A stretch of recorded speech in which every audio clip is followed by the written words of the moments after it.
So opening up here, our opponent is on a mulligan. This is a pretty close hand. I am going to keep it because we have two lands that are basically more than just lands, Lumbering Falls and Shelter Thicket. We can cycle. So it's a land heavy hand without a Marvel, but we've got multiple energy creatures, and I think it's close to a mulligan, but not quite there. Obviously, we didn't want to draw that mountain, so we're gonna get a cycle off the Shelter Thicket and move on from there. Looks like we're up against black-white zombies. Okay. Cool.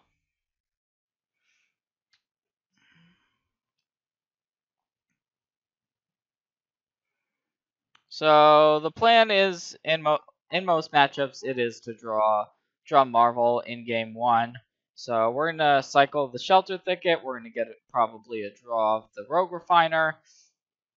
We're still not under an incredible amount of pressure, just the Wayward Servant right now. So while that is going to be annoying, our opponent didn't have a 1-drop, which is nice. There is the Crypt Breaker, though, so that is going to represent a way for our opponent to continue gassing back up and drawing more cards, even if we do get blockers in the way of these zombies. So let's see what we can find here. Woodweaver's Puzzle Knot, and then Harness Lightning. So the Harness Lightning we could use to get rid of the Crypt Breaker or the Wayward Servant if we wanted to. We could also play Rogue Refiner this turn. So a few different options for us. And to make the best use of our mana, it would be we would just play the Rogue Refiner here. So I think that's what we want to do. And I am going to do that. Our opponent might get to draw a card this turn off the Crypt Breaker, but then that would mean that they are not attacking us, most likely. And then the other part of Crypt Breaker is being able to make more zombies, so that could also potentially be annoying. So we'll see what happens. There's a Lord of the Accursed, so we do have a blocker. Our opponent's probably not going to attack into the Rogue Refiner, and that is what's going to happen. Our opponent's wary of our Rogue Refiner, not attacking, and there is the draw step we were looking for. So now we definitely want to get this Woodweaver's Puzzle Knot into play. So I'm going to do that. And then I think we want to get rid of this Crypt Breaker, because what we can do here is we can get rid of the Crypt Breaker and still have 6 energy for next turn, but at the same time we can also just let our opponent draw this card if we want to, and let our opponent untap, because if our opponent's not attacking us, that's good news overall. So I'm just going to let this happen, because if our opponent does play a Liliana's Mastery or something of that nature, we might want to make a block on the Lord and maybe use the Harness Lightning in order to take out the Lord of the Accursed instead. So I'm going to let the Binding Mummy come in. That's going to trigger the Wayward Servant, and we'll see if our opponent is looking to attack us or not, with only 2 cards left in hand. If our opponent takes this opportunity to draw a card with the Crypt Breaker, we're fine with it.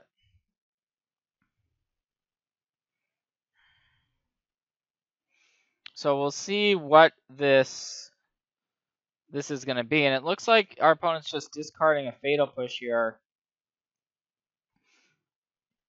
And this is going to be tapping down our Rogue Refiner, it looks like. And so that's okay. I'm now going to get rid of the Crypt Breaker.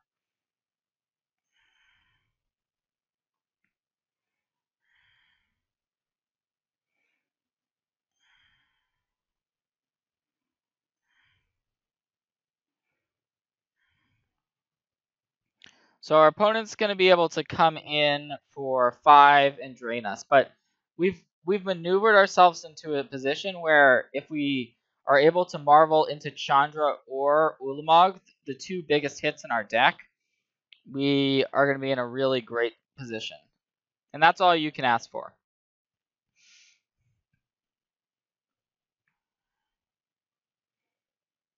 So here we go. Here's the Marvel. What we were setting up to do. We're going to take the spin. And there's the Ulamog. So not Chandra, but we do hit Ulamog, which is still great. And now we have a choice of what we would like to exile. Definitely the Lord. And then it's a choice between the Wayward Servant and the Mummy. I think we want to just go for the Mummy here because we want to be able to block any sort of attack. And we're still at 12, so a drain or two from the Wayward Servant isn't going to be the end of the world. And our opponent could have something like an Anguish Unmaking to get rid of this Lord. I mean, this Ulamog, but even so, yep, so it looks like our opponent is just dead. Okay, great. So I'd like to kill the Crypt Breaker early, but since our opponent wasn't really attacking us, it ended up being fine. We were able to play towards the Marvel, and either Chandra or Ulamog would get it done there. We have 7 of those cards in our deck over total. And we were able to hit. So, okay, now moving on to the sideboard, we do want more sweepers. So, Sweltering Suns for sure. It's great against any zombie deck. Magma Spray is also really good because it exiles creatures. So, getting rid of a Relentless Dead, say, with a Magma Spray is really effective. And we also want to board in more threats because our opponent could be boarding in discard like Transgress the Mind, Lost Legacy, so I like bringing in some Tireless Trackers as well. And in terms of what to cut, Aether Meltdown doesn't actually take creatures off the board of our opponents, so I like getting rid of a Meltdown. Virtuoso is, we can shave on those. Ulamog, because our opponent is likely boarding in more discard. And then some amount of Woodweaver's Puzzle Knots as well.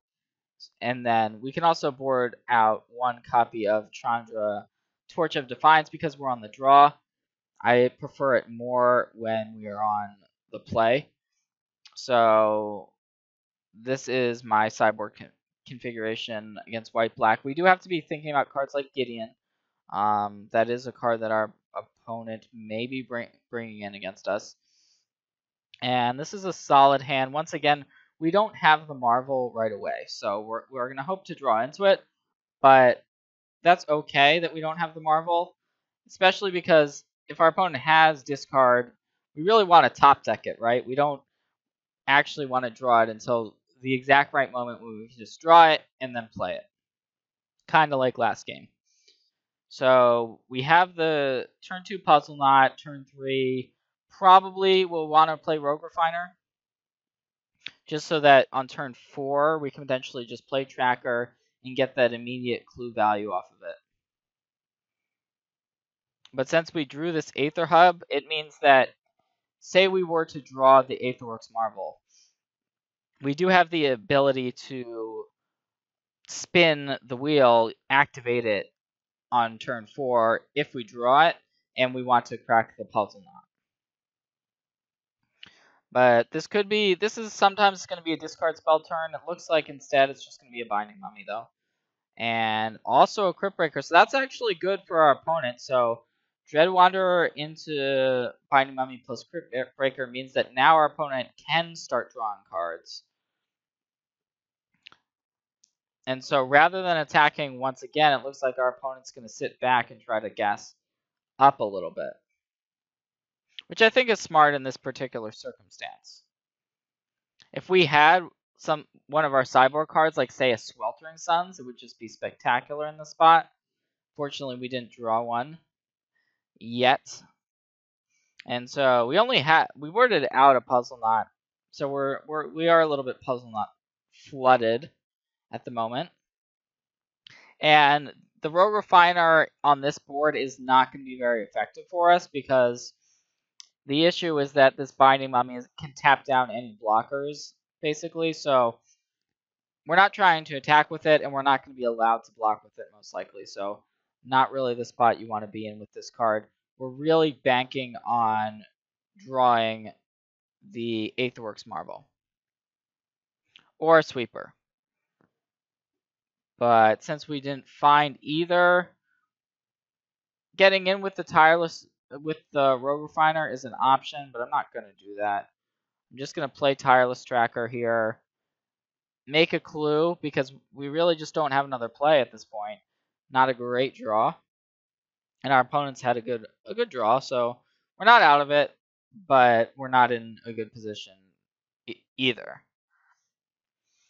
Because our opponent's getting to the point where they could just turn the corner pretty quickly. Maybe a Gideon, Anthem, a Liliana's Mastery, and it looks like there's a Transgress the Mind, which we don't mind because we've already dumped our 2/3 mana plays into play, so that's actually just a full-on brick with that Transgress the Mind.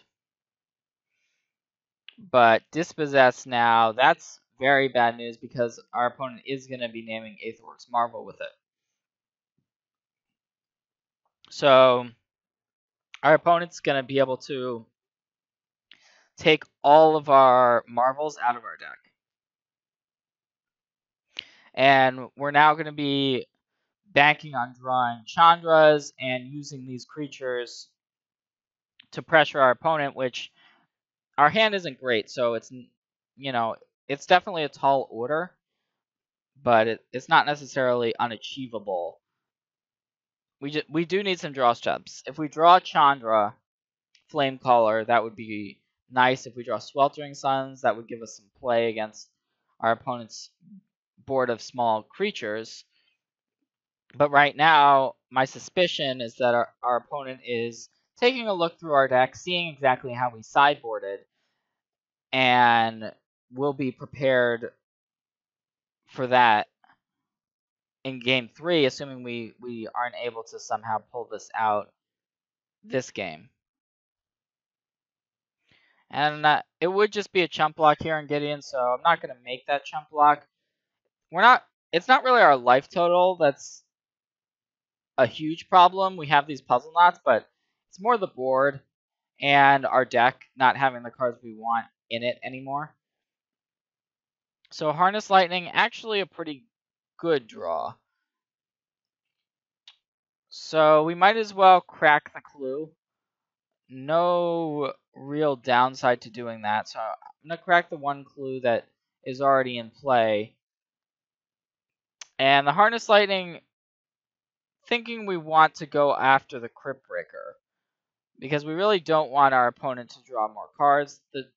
This Tireless Tracker, it's a nice pickup, but I'm going to try to take out the Crypt Breaker right now and see if our opponent is going to respond to this.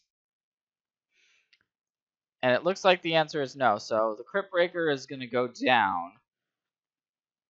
And because our opponent let that Crypt Breaker go down, we still don't have great attacks. We could send both of our creatures at Gideon, the Tracker and the Rogue Refiner. If we do that, our opponent could trade off their board for our creatures, which isn't great for us, but it might be our best choice. Now, our opponent could also untap and simply make an emblem with Gideon, so that would be pretty annoying.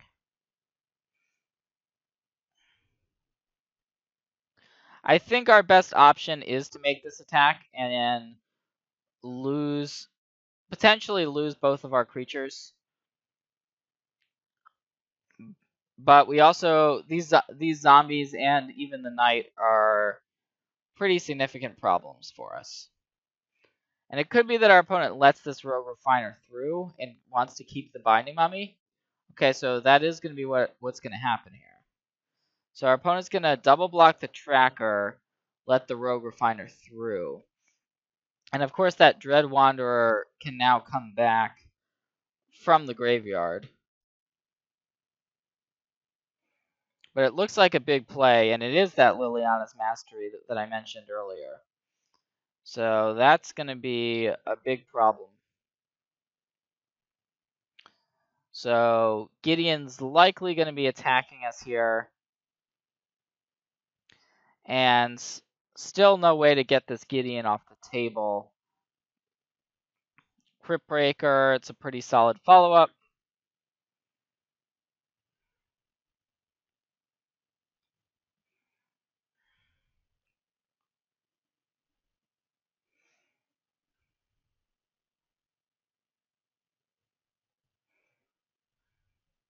So we're down to 10, and now there's a Whirler Virtuoso, so that's a pretty good draw step. We also have a tracker, which we can play, so definitely have options.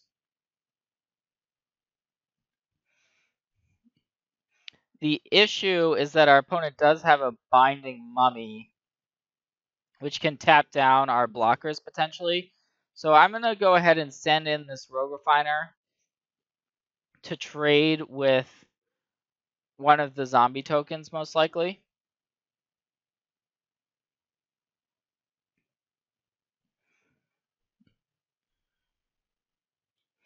And then as a follow-up, we can play the tracker and the Virtuoso, which I think we want to do.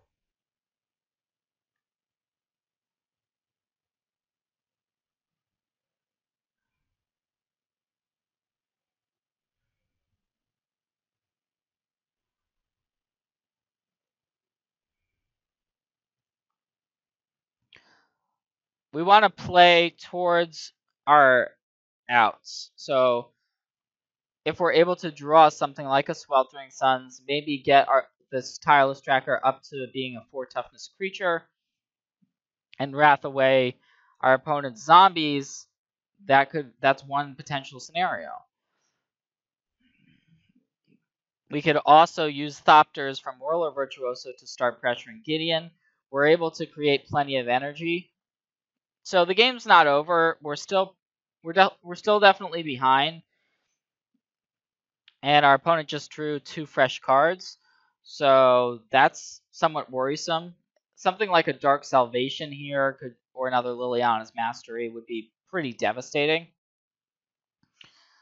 As is, we're not in great shape, but we still have plenty of play to this game.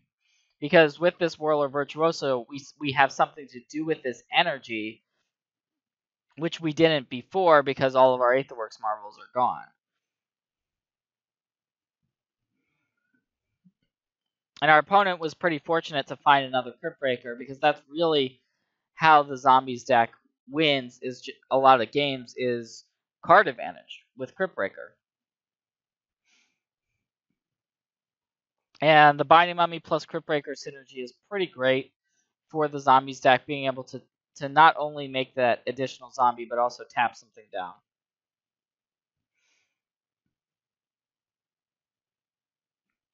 And here comes that Dread Wanderer, which I did mention earlier. So that's going to enter the battlefield here.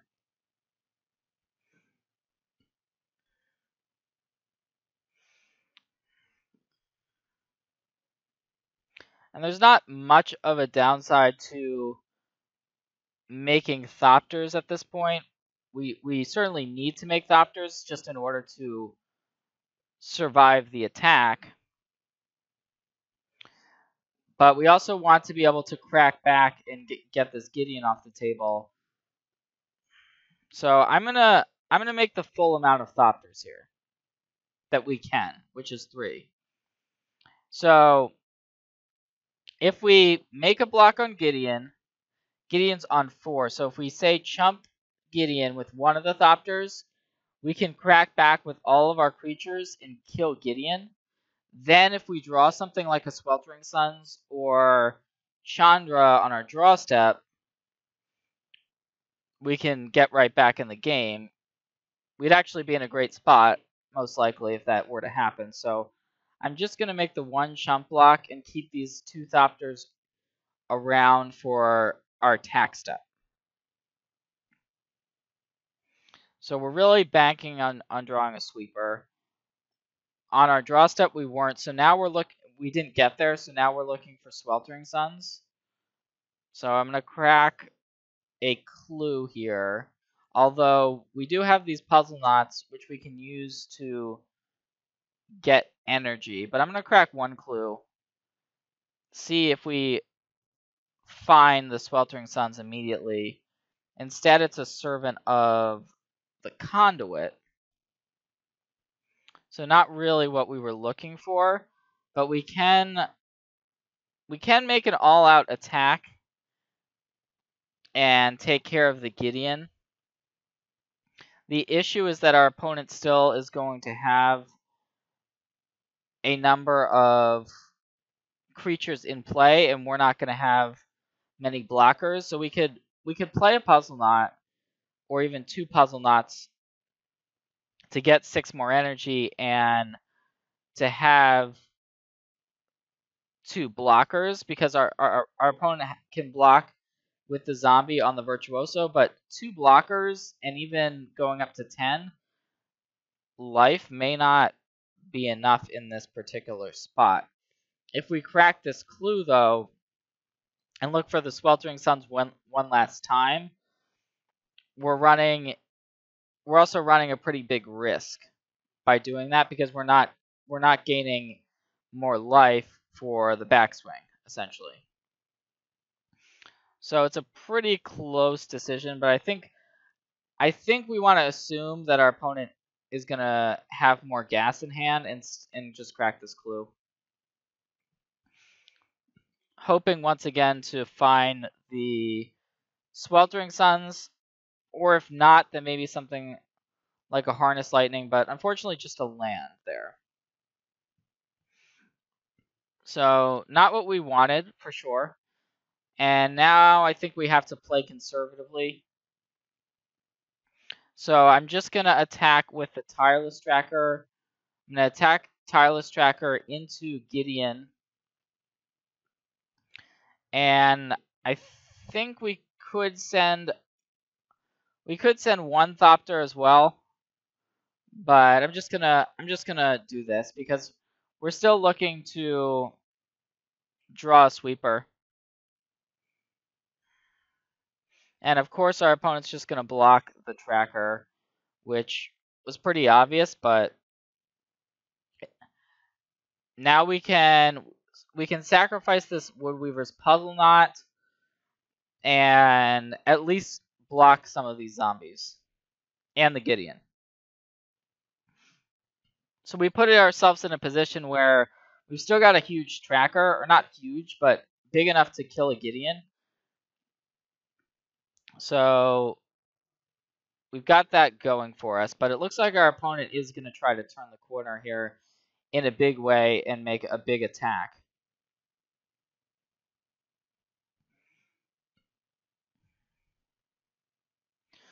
So this could be a Crypt Breaker activation, or it could just mean sending in the squad.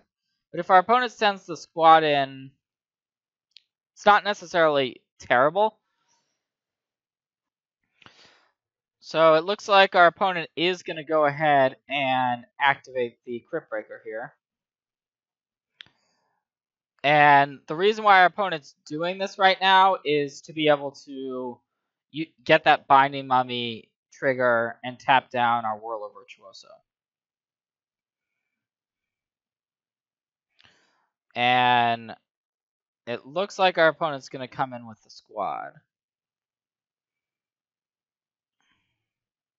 So what we can do now, and what we have to do, is crack this Woodweaver's Puzzle Knot. That's going to put us up to 5 energy, and 7 life. Now we can make another Thopter. And we're forced to just make chump blocks. And go to 2. So yeah, I guess it's good that we didn't attack with a Thopter there. We couldn't afford to. And now we're in a situation where we're still hoping to draw the same cards that we were before. So we're still hoping to draw the same cards we were before for our draw step. Just a Servant of the Conduit. But we still have another draw here with the Tireless Tracker. There's a Harness Lightning. So we could Harness Lightning away the zombie, take out Gideon, and then play some Woodweaver's Puzzle Knots.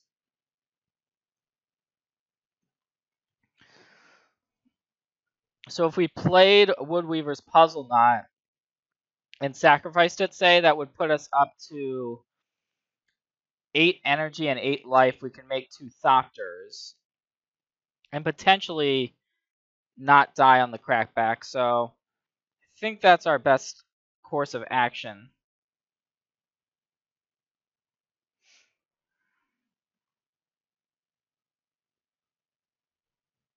We could also play the Servant of the Conduits. The issue with that is that we're not gaining any life that way. It would put us up to 6 energy. So we definitely are going to kill the Gideon. So say our opponent doesn't draw anything, they could still activate Cryptbreaker and tap something down. Shambling Vent can come in. So it's looking like 9, 11 damage. And if we had the 2 servants, we could potentially make 5 blockers. But it seems pretty... Playing the servants seems riskier than the Puzzle Knots, because the Puzzle Knots give us 3 blockers, but also give us more life to work with. So yeah, I'm gonna play the 2 Woodweaver's Puzzle Knots here.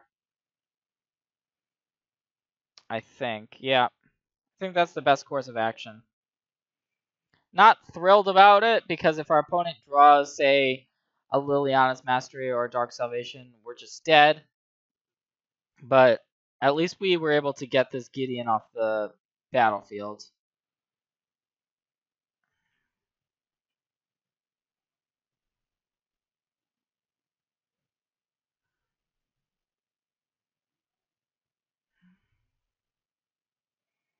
So nothing we can do.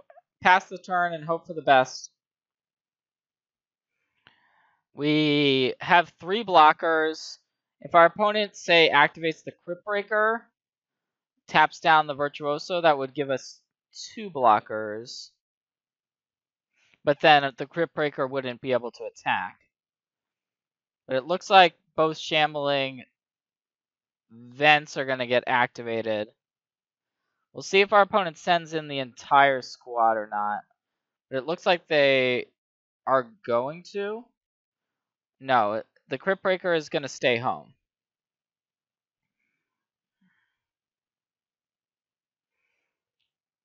So we're not dead immediately, at least. And we're still playing towards drawing Sweltering Suns or Chandra. So I think we want to just make chump blocks again in order to stay alive. So that's going to mean taking 5 here. Still have the Whirler Virtuoso, and there's Chandra. So that's a big draw step. We could use Chandra now to -3 and get rid of our opponent's board, basically, except for these 2 Shambling Vents. So our opponent could then activate the 2 Shambling Vents and attack Chandra, but we could also just stay home with Tireless Tracker.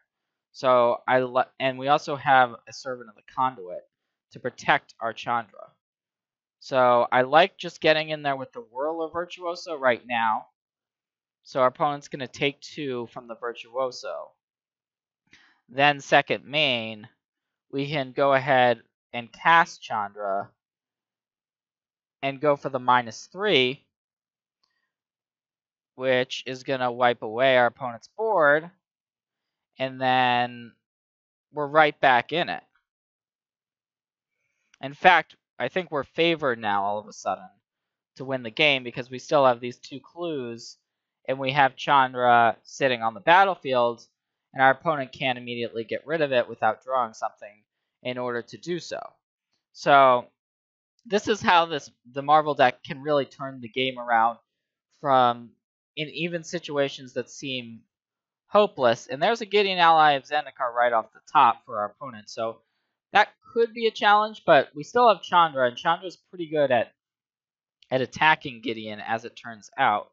But we're still at 3 life, so we have to be a little bit careful about attacking. I am going to cast this Attune with Aether, thin out our deck a little bit.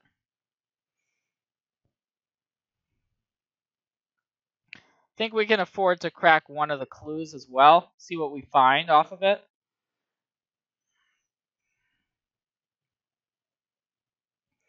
So I think we want to tread carefully here. Plus Chandra, plussing Chandra makes the most sense for sure. So I like doing that and creating 2 3/1s that are capable of attacking the Gideon. We could also potentially get in there with the tracker. So I'm gonna attack Gideon because we really want to kill Gideon immediately. And this attack should do it, although our opponent does have the option of activating a Shambling Vent and going essentially double chump block, but it looks like our opponent's going to allow the Gideon to die. So then, second main, we can play the Servant of the Conduit, play a land, and now we also have the Lumbering Falls that we can activate. So we actually still have 3 blockers for our opponent's 3 attackers. So we're still in a good spot. And our opponent doesn't have good attacks, still looking for some, like a Dark Salvation would have changed this game, but it looks like our opponent just bricked off, and that's going to be the match.